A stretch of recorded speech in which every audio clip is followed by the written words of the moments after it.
Buko dinky dow. How you guys doing tonight? Hope you're staying cool, because I guess the the gates of hell are going to open up here in a couple days. How you doing, guys? This is Captain Boomer, one of the oldest medicated and screwed up and on VA meds podcaster that there is. And I'm damn proud of it. Yeah, that's my story, and I'm sticking to it. Well, anyway, coming to you live from the Twin Cities. Well, I hope that one day I'm going to own this town in the entertainment business. Not really.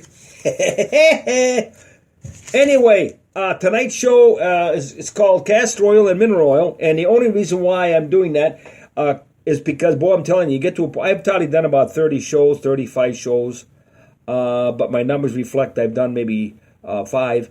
But that's okay. I'm not going to cry in my spilt pablum. Okay, but anyway, what happens is you're supposed to, with this Spreaker thing, you're supposed to name your show. It sounds like a game show, don't it? Name that show. You're supposed to name your show, and I'm running out of things to come up with for a show as it is, let alone name it. So, I call it Buko Dinky Dow. Anyway, so I run out of ideas and things to say, so I entitled this one Mineral Oil and Castrol and Mineral Oil simply because it's boomers. And remember, gang, this show is 100% for us boomers. Always have been, always will be, and always will be also a military appreciation station. That is a fact. Always will be. God bless you guys in uniform. You know who you are, and God bless you. Anyway, and also the guys in the blue. Bless you guys too, and firefighters, all you first responders. As far as I'm concerned, none of you guys ever get enough credit, enough nice spoken words towards you. Thanks. Anyways, but that's why I named it Mineral and Castrol, because I'm pretty sure, as you probably have sampled those two lovely Lexors at one time or another when you were growing up, like the old Captain Boomer did. Oh God, you remember that crap? Oh Jesus. Mom, that sure was tasty. Can I have a mineral oil chaser after that castor oil? That is sure some good stuff, Ma. It's better than Aunt Bee's cooking. No, but it's real. It's true. I don't know if they even make the stuff anymore. But yeah, when we were kids, yeah, we did, didn't we? We got castor oil and mineral oil. Oh my God! You ever watch when you see some of the Little Rascals episodes? There's a couple of them there where spanking alfalfa. And I believe they're in an orphanage, as they were quite often in some shows. And the mean old lady who runs the place, the old man, Grandpa, I think he was pretty cool. He played a squeeze box for him, and they were dancing around a couple episodes I see. But the old ma, she was a bitch. Oh, bitch. Oh my God. Anyway, she had the kids all lined up, and after they had their baths and their ears cleaned out and stuff, and had their nightshirts on and whatever, and they had them all lined up, and she was giving them each a spoonful of castor oil and mineral oil before they go to hit the rack. If you ever get a chance to sketch that one, it's hilarious. The faces that these kids make. And you know, for all I know, I'm willing to bet that possibly back then in the 30s, I'm willing to bet that was the real deal. There was no kids. There was no protecting these kids, or there was no agencies that looked after your welfare, especially kids. Great, some of those kids, I think I read somewhere, hell, they were working like 12, 15-hour days, some of them. Filming different clips and stuff and not making hardly nothing or anything. It was pretty bleak back then. You got to remember, that was in the Depression years too there. But anyway, if you ever get a chance, I'm rattling on about it, but if you get a chance, do that. And that's why program is called what it is called. And our next program might be called Bubblegum and Shoelaces. I have no clue because I don't know what I'm going to do, what I'm going to play. I've got an idea. I'm going to do a little Rolling Stones here in a minute. But I mainly wanted to touch on what I'm hoping to do here in the near future. I'm going to have my good friend Joseph Holmes, by the way, is without a doubt one of the best impressionists in the Midwest and probably even the country. I think I've mentioned him before, and he's a very good friend. Although we have parted, he'll always be my friend. And I'm going to have him help me do a few voices here with different segments of the show. Is going to be Jolie's voices introducing different segments of the show. I hope to have a little sports. Of course, it's all comedy. This is all going to be comedy because this is basically all I do. And it's all going to be comedy and fun for us boomers, I'm hoping, and that's my goal before I do check out. I want to have, if not the best, one of the best podcasts out there. I mean this for the boomers. If I don't know what's out there now, I don't listen to a lot of it. I just know what I want to do, and that's my goal. But I went and saw the VA doctor today, so that was good. I got cleared. I got a little bit of skin cancer, I guess, but we're going to get that taken care of and stuff like that. But overall, I've lost 10 pounds, and I'm doing pretty good. I'm hanging in there. My medications are on time, on schedule. All right, they may not be the ones I really need, but damn it, they're on time. Oh, we just want to be loved. Is that so wrong? Is that so wrong? Come on, you guys. We just want to be loved. I don't know who the hell that was. But anyway, you dinky dow individuals out there. Captain Boomer coming to you live from the Twin Cities area, and we're going to be playing a little bit of Rolling Stones here in a bit. And I was just rambling on about this, and yeah, that's my goal. It really is. You can take it for what it's worth, but that's what I want to do and I'm planning on doing, and I'm sticking to that story too, damn you. Damn you! Get out of here, Hey, get out of here! Damn Carmen, she sneaks. Get! Yeah, I hope you trip on that black hole, Carmen. Now tell it, go away. God, that woman. And I did go down to Stillwater, and guess who is in first? Guess who's in? It's not first place, but guess who still has I have the most powerful audience numbers with? It's with my beloved Stillwater, Minnesota. I had a few gave it a run here about 4 days ago. A town called Norman Park in Georgia. And Springfield, Missouri. Thank you guys, and I sent them off a special thank you for listening. And so there you have it. And that Stillwater is just amazing.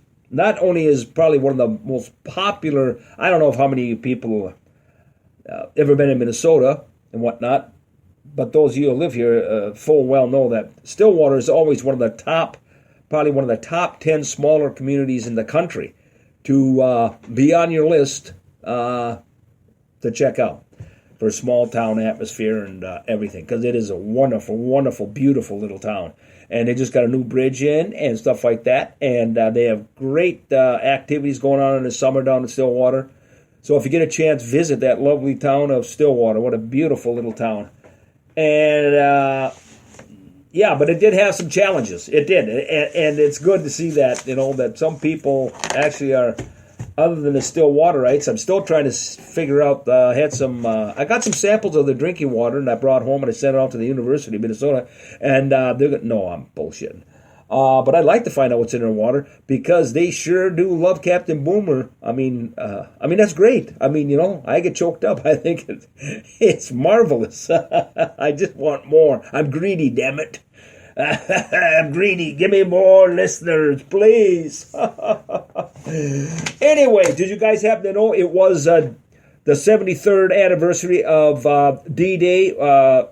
The European theater opened up, and now I'm not talking about a movie theater. It was the overall war theater. That's what they're called, in case you guys don't know. You got the Pacific Theater. Now, had I been in, that's what I was in Vietnam, would be the Pacific Theater. It's just a matter of the East and West. And you had Europe over there in the East. You had, you had Germany, you had Russia, stuff like that. Then over in Italy, I suppose, yeah, that was with Stalin too there for a while. But and then over in the Pacific Theater, you had Japan, stuff like that. So I would have been in the Pacific Theater. But anyways, D-Day was in the European Theater, and D-Day was they stormed the beaches of Normandy, and I can't even imagine. I rode in one of those things. I want to say it's an LST or LSD. It should have been LSD. I rode in one of them out in the bay there when I was over in Vietnam, and just to ride in one of those things is kind of scary in itself. But anyway, I can imagine that gate coming down and those guys being complete sitting ducks there. I never did quite understand that structure that they made, that design that they had, where the gate just drops down and everybody, all those innocent young men are exposed. I mean, to 30, 50 caliber German machine guns out of the pillboxes. If you ever saw the movie, get a chance, watch Saving Private Ryan. You get an idea, and that is an excellent movie too. And anyway, there we go. But it was D-Day. God bless you guys. And I want to say, if any of you out there are still around, oh, wow. And if you could hear my voice, oh, that would be awesome. That would be totally awesome. Thank you. If you're out there, thank you. Thank you from the bottom of my heart. And boy, what a sacrifice you guys have made. God bless you, and God always be with you. Amen. Okay, hey. Let's go on. Hey, we're going to do a Bosco. Oh, yeah, to drink that crap. Yeah. Drink the Bosco now and shut up now, Anyway, how about some stolen Rones? Don't you know? They're going to have some stolen Rones. If I can hit the right button.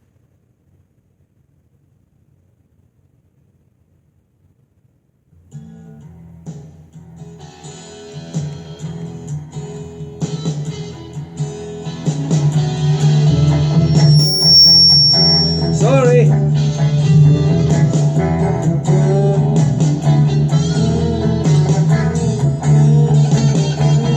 I got the wrong one. I don't know. I'm having audio problems.